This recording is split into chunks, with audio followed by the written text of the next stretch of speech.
அவரு நம்ம இருக்கிற இடத்த கண்டுபிடிச்சு தலைவர்கிட்ட ஒப்படைச்சிருவாரோ?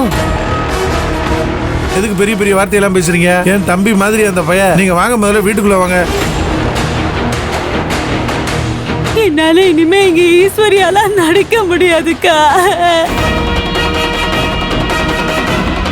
ஆனந்த ராகம் நாளை பிற்பகல் 3 மணிக்கு உங்கள் சன் டிவியில்.